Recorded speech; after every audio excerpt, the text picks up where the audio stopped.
Hello guys and girls, and welcome to another Sunday afternoon chat, almost an evening chat, a nighttime chat. Probably be dark before we get this loaded up and most of y'all get a chance to see it. But we've been another really hot day here in southern Oklahoma. I guess we were up there over 100 degrees heat index, if not up to 100 degrees, just regular temperature. We just got back to the ranch. We had a great Father's Day today. I spent the last couple of days actually, with my beautiful daughter Sherri and my wife Chris and Sherri's husband Jack. We went over to Duncan, Oklahoma, actually between Duncan and Comanche, Oklahoma. Ray of Hope Church. What an incredible church over there. Those of you that are over around Duncan and Comanche, Oklahoma, if you're looking for a church home, if you're looking for a church that loves Jesus, that just worships God, praises God, and a church that will work to help to change your life, Ray of Hope is just a beautiful church. It's a beautiful church, incredibly great people. I met so many great people. I have a good friend of mine, Steve Perkins, attends that church over there all the time, and we actually did a fishing show with Steve. It'll be on this next year's series, I believe. But anyway, we had a great time over there. We had a couple services. The first service is 8:30, traditional service, and in that traditional service, we had a pretty good house full of people, but it wasn't packed, it wasn't full. And traditional service is a little bit more quieted down, a little not quite so noisy, and just kind of more for, just say more mature Christians usually, people that don't want to really do all the jumping and shouting and stuff like some of us do. And but then the second service at 10:45 was what we call a contemporary service. I am a big believer that churches should do both a traditional and a contemporary service. Do the traditional service for the people that love the traditional services. A regular choir, a preacher standing up there in a nice suit and tie, and singing the old church songs, the ones that we grew up with and the ones we learned as kids. A traditional service, and just that's what a lot of people love, and that's what they worship God that way. But I believe also that we need contemporary services. Contemporary services don't need to be quite so early in the morning because it normally attracts younger people. And younger people don't like to get up early in the morning. Old people like to get up early in the morning, but they don't. The younger people don't like to get up earlier, so they go to later services. A 10:45 service, 11 service, those are the kind of services they're going to get out of bed and go to. They want lively services. They want services that, quite honestly, have got music, good singing, good praising, good worship service. Can I use the word entertaining? Can I use the word entertaining? I know some of you will jump on me for that. But in reality, what some churches are competing against is the world, is the entertainment around the world. You're competing with that on a Sunday.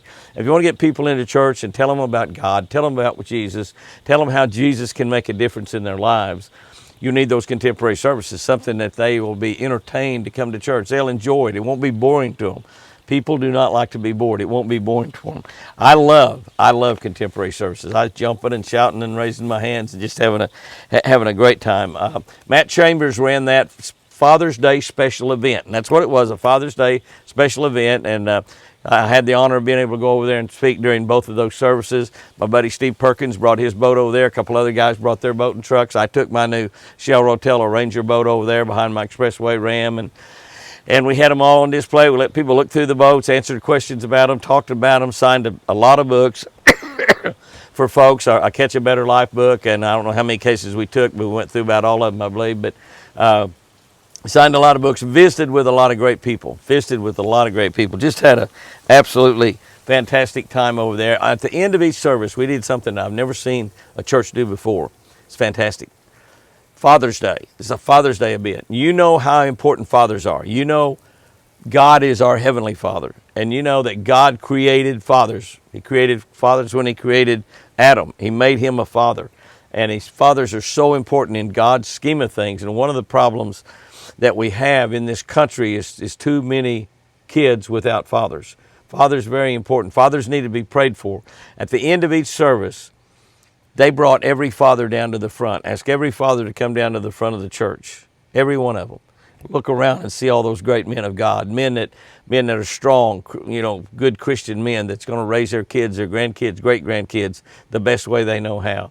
Then he asked the ladies to come down and raise their hands and pray over them. A church full of ladies praying over a church full of fathers. I don't know what we had there, but in that second service, 500, 600 people, something like that. But a church full of fathers with a church full of women praying over them, praying over them. Fantastic, fantastic. Can I urge you to just pray for your fathers? Pray for your fathers in your life. Some of you may have more than one father, because I think your grandfather's a father too. I think a grandfather's a father, because I are one, and I'm really proud of it. Pray for your fathers. Say a special prayer for your father when you pray. Say a little special prayer for your father every single day when you pray. We had a great time over there at Ray of Hope Church. Like I said, it's a fantastic church over there. And I get to go to another church this day after tomorrow. I'll be flying down to Florida, San Augustine, Florida. And we're going to be at the Turning Point of Calvary. I think they only had 600 tickets available for that. You might check with them and see if there's any possibility, if there's any tickets remaining. Don't know. They haven't told me, so I don't really know one way or the other, but I know that it'll be a sold-out event. But a great beast feast we're going to have down there. It's going to just be wonderful. You do not want to miss it. If you're anywhere around that San Augustine, Florida area, and that's not the exact town, but it's right around San Augustine. If you're anywhere around that area, Turning Point at Calvary. Turning Point at Calvary is the name of the church. We'll be there Tuesday night. That'll be the 21st. We'll be there Tuesday night. I think the event starts around 5 or 6 o'clock in the evening. It'll be a beast feast, a lot of great food, fantastic fellowship. I'm hoping they're having some great music, but I'll be speaking at that event also, so that'll be really, really a fantastic time. We have had a great week here at the ranch. I had my beautiful wife, Chris, with me here all this week. She did just marvelously all week. Stephen came and did rehab with her a couple of days. She is just still working on that walking, and it's still about where she was on it. She really hasn't gained a whole lot on it, but she's had a good week, and it's just been such a blessing for me to have her here. I had Miranda here with me most of the week to help me take care of her, and that takes a lot of burden off of me. Actually allowed me to go fishing on a Wednesday. That's right. I got to go fishing on Wednesday. Maybe it was Thursday. I got to go fishing on Thursday. We did some filming right around the house here and some things, and then we went down and fished Wani Creek on Thursday. Went down there real early, got up early in the morning, got down there early in the morning before it got hot, but we fished all day long. We fished through all that heat, and I got to tell you, man, it dang near killed me. I got really, really hot, probably a little bit too hot. I don't know if the heat is just overbearing here in Oklahoma right now, or I'm getting old and can't take it like I did, or maybe I'm not out there in it enough, getting really used to it. But boy, I got a little sick at my stomach. I started having cramps in my hands, and I have that a lot when I was fishing the last several years, tournament fishing anyway. I'm getting cramps in my hands, and so it was, but we caught a lot of fish. That was a great thing. We caught a lot of fish, and we were catching fish even through that period of time when it got the hottest, like 2 or 3 o'clock until about 5 o'clock in the evening. I think it's probably about the hottest about 5 o'clock in the evening. We caught a lot of crappie. We went crappie fishing first, and looking for some big schools of crappie and trying to show folks how to catch crappie in the hot summertime when it is 100 degrees. And they're usually bunched up, they're usually schooled up, so that's one of the advantages. The difficulty thing is that since they're bunched up, you got to find those bunches. If you don't find those bunches, you don't catch anything. We actually found a couple places where we caught quite a few crappie, and they're mostly out on ledges. We'll show you how we do that. We'll have a little video coming up on YouTube and Facebook, and then it'll be part of next year's television series. And we went bass fishing. We bass fished really in a lot of the exact same areas, to be honest, fishing little ledges and the edge of grass and things like that. I was fishing with a Lucky Craw, which is one of our new craws that Lucky Strike came out with all their new plastics. We caught them really, really good. Didn't catch any big fish. You don't really catch, we caught some 3-pounders. I don't think we had a 4-pounder. We caught some 3-pounders. But it's difficult to catch those 5, 6, 7, 8-pound fish in the summertime when it's 100 degrees. It really is. Just some of these, for some reason, they just don't bite nearly as well. And but we caught them on a Lucky Craw. We did really, really well. As it got there close to evening, we began to get a little shadow off of the trees and a little bit of shade. I picked up a Jimmy Houston Legend spinnerbait. That's right, a Legend spinnerbait, one we've had Lucky Strike's been making for us for quite some time.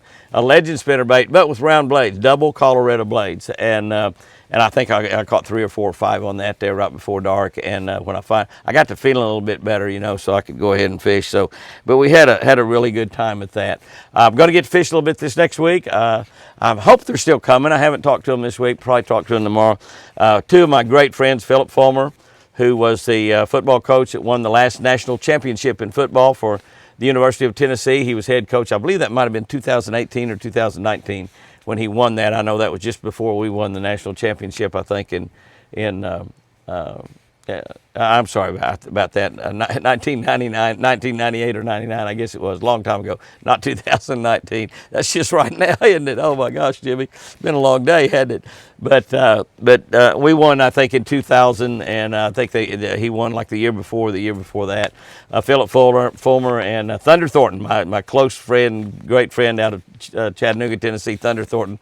I spent a lot of time with his family, his wife, his kids, and sons and daughter, and there at his house. He's just a great friend. He's just an amazing guy, And I think they're going to come by and fish with me a couple days, maybe Thursday or Friday this week. And so I'm really looking forward to that. We'll probably be getting out there right about daylight and fishing until 10 or 11 o'clock, and then coming in and taking a little siesta in the middle of the day and going back out in the evening when it starts to cool back off, because we're forecast to be even hotter this coming week. It's going to really be hot. The last time that Thunder and Philip came, my buddy Bennett Anderson, the old Hacksaw Indian from Oklahoma City, came down and spent 2 or 3 days with us. I love Bennett like a brother, and Bennett, I don't know if Bennett is coming with them or not. They didn't say, but I sure hope he is. But we're going to have a great time, get to fish a couple of days there. And I am just really busy with Chris and everything else we're doing right now, so I don't really quite have as much time. I just can't go fishing, can't take off and go out there and fish 3 or 4 hours like I used to. So these 1 or 2 days that I get to fish is really important to me, and I'm enjoying it a lot. And even if it is 100 degrees, I just absolutely love it. So I just absolutely love it. I hope y'all are having a great time out there. And I'm going to talk a little bit again about these doggone gas prices. You know, gas is $4.59 all around us in Oklahoma, just about everywhere. $4.59. I filled up at a Shell station on the way back, and it was 80 some odd dollars, and I get the 10 cents a gallon discount because I have a Shell rewards card. It gives you a 10 cents a gallon discount off, and so that was at 10 cents off, and it was still, I think, $84 to fill my truck up today after I got back after I got back from Duncan at an Array of Hope Church. $84. Can I tell you, though, if you've got the Holy Spirit inside of you, you are victorious no matter what. You are victorious. You are victorious in life. You are victorious even with high gas prices. You're victorious even when some of the grocery stores are running out of stuff to buy, when you can't find baby formula, other things that just seem like they're short supply. And when you do find them, they're sky high, rocket high. I heard somebody talking about selling a luxury car the other day. They're selling them, he said, all they get in, we're selling for $50,000 above MSRP. I'm going, $50,000 above MSRP. I can't remember what kind of car it was. It's one that I don't get to drive. But $50,000 above MSRP. But you know, as long as God does not abandon America, we're going to be good. We're going to be fine. We've seen high gas prices before, never seen them quite this high. We've seen this type of inflation before. I grant you, it's been over 40 years since we've seen it. And we've seen things look like they're going to hell in a handbasket. And yet America we just celebrated, getting ready to celebrate the 4th of July. Celebrated Father's Day today. We're getting ready to celebrate the 4th of July. 76 and 20, 76, so that'd be like what, 24 and then 22, 246 years old. This country stood because we founded this country as a nation under God. We founded this country under Christian principles. Granted, there are a lot of people in Washington, D.C. trying to get rid of those Christian principles, trying to change our Constitution where we do not live under God. That'll be a mistake. That's like shaking your fist in the face of God, which is a scary thing to do. But as I read the Bible, and the prophet Elijah told God, God, go ahead and kill me. I'm the only prophet that you have left here on earth, and they're trying to kill me. Go ahead and take me out. I've had zeal for you and for your house, and yet they've killed all the prophets. I'm the only one. And God told him he had other people, he had other prophets that had not bowed their knee to Baal. God is staying with America and sticking with America because there are many Christians in this country, way more than 600. Many Christians that have not bowed their knee to Baal, that have not tasted the king's delicacies, that have not moved over to this situation of trying to kick God out of everything that we're doing. As long as we have those people, I believe, and as long as we stand up and profess what we believe, as long as we do what Jesus asked us to do, go tell the world about him. As long as we do this, I don't think God's abandoning America. And if God doesn't abandon America, I don't care what the price of gas is. I mean, I care what the price of gas is, but it's not going to matter. God will see us through with victory, with victory. So there's a lot of pain at the pump. There's no doubt about that. It kills me. It just kills me. I'm thinking it's hard to make $84, you know, and you spend it on a tank of gas that you burn up in one day. So it's cost a lot of money just to mow your grass nowadays. And we mow a lot of grass here at the Eagle. We mow a lot of grass. So there is a lot of pain. But what we have in the God that protects America is much more important than $5 gas. It's much more important than what politicians are running the country. It's God Almighty protecting the United States of America. And he's done it for whatever I said, 246 years, because we founded this country under Christian principles. As long as most of us, or at least a bunch of us, stick by those Christian principles in our daily life and honor God in everything that we do, America's going to be just fine. America's going to be just fine. And we'll fight through it. It's going to hurt a little bit, but we'll fight through it, and we're going to come back strong. Guys and girls, go out there and have you a great week this week. I've got planned on fishing with Thunder and Philip and Bennett if they get down here at the end of this week. Plan on having a great time, and I've got Chris here with me this week. How much better can it get? Remember, I sure do love you.